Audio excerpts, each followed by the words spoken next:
Hello Leo, Sun, Moon, Rising, and Venus signs. Kamusta kayo? Sana po ay nasa mabuti kayong kalagayan. Welcome back po sa Star Tarot. Kung bago kayo dito, welcome din kayo. Thank you sa inyong support. I truly appreciate it. God bless you all. Leo, pauna mensahe po ninyo, hidden depths. You only see the surface, look beyond. Ayan, kasi mas marami pa, no, na kailangan ninyong diskubrehin, mas marami pa dyan na kailangan ninyong alamin, no. So do not rely on kung ano lang ang nakikita ninyo sa inyong naked eye, because there's more to it, no. So you need to look beyond that. You need to look underneath the surface pa, no? Kung kahit tao man yan, huwag kayo masyadong magtitiwala agad sa taong mga nakakausap ninyo, lalo-lalo na kung, diba, kung bago ninyong kilala, no? Ganon din sa mga opportunities, kailangan pa ninyong i-research, kailangan pa ninyong imbestigahan, no? Huwag muna kayong magtitiwala agad, no? Huwag kayong ma-attract agad-agad doon sa kung ano lang yung mga nasasabi sa inyo or kung ano man yung nakalagay lang sa advertisement. Kailangan i-research ninyo para nang sa gayon wala kayong pagsisihan, 'di ba? So what else? We have listen, be alert. The soft chiming bells call to nearby fairies. Ayan, Leo, listen. Okay? Makinig kayo, lalong-lalo na sa gabay ng inyong ng Panginoon, sa gabay sa iyo ng Divine Universe. Okay? So, pay attention to your intuition. Pay attention to the intuitive messages na binibigay sa inyo ng universe.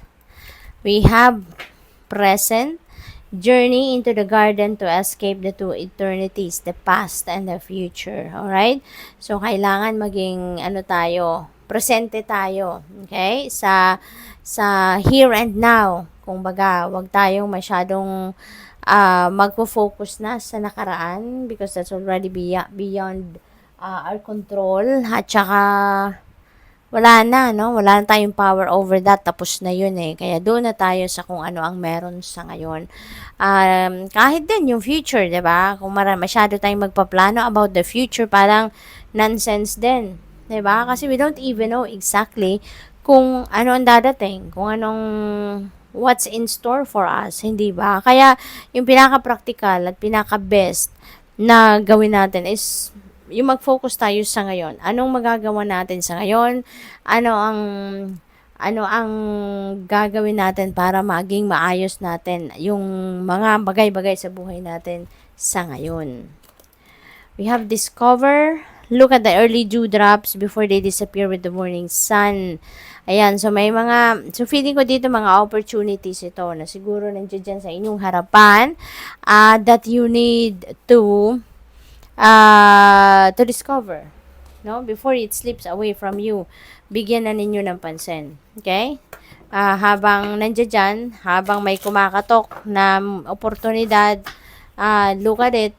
Kasi malay mo, ito na yung ninyo, oportunidad ninyo, or ito na yung breakthrough ninyo, hindi ba?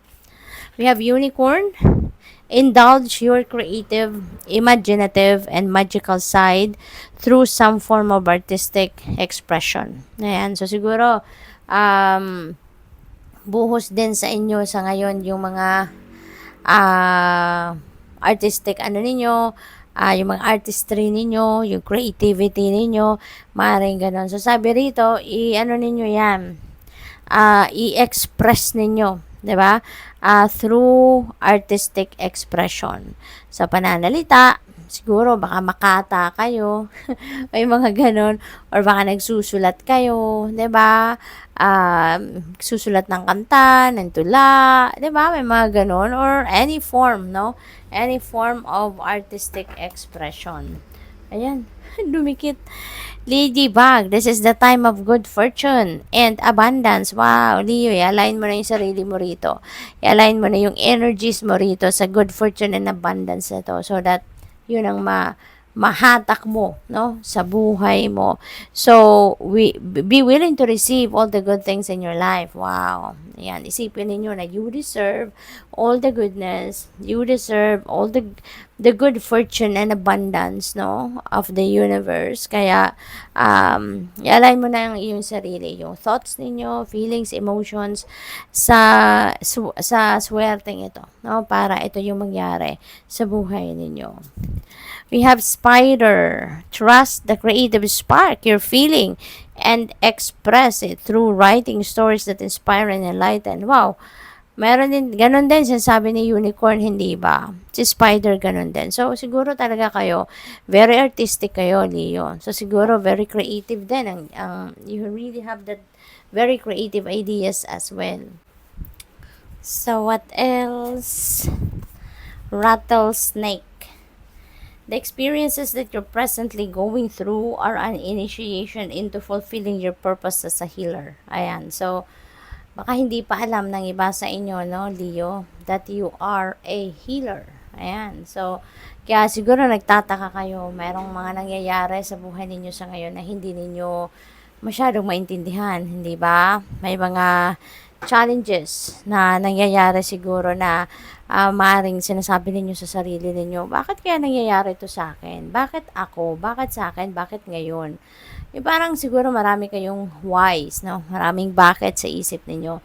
And this could be the answer, no? Diyan sa inyong mga tanong na yan ay initiation. Kung ano nangyayari sa buhay ninyo sa ngayon, that is your initiation, no? Para doon sa pag-fulfill ninyo ng life purpose ninyo bilang healer, no? So siguro sa ngayon magkakaroon na kayo ng linaw, no, sa inyong isipan na kaya pala siguro ganon, no? So eventually as the time go by, mas maiintindihan niyo pa kasi mas marami pang dadating na mga mensahe sa inyo ang universe, no, na unti-unti maiintindihan ninyo kung bakit you were chosen, no, to be a healer.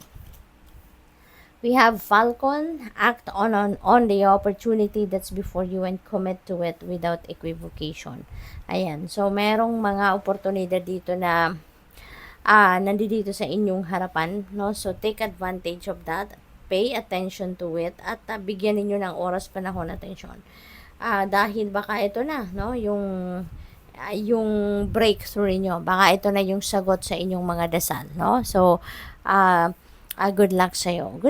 Thank you for watching. Love and light. Namaste.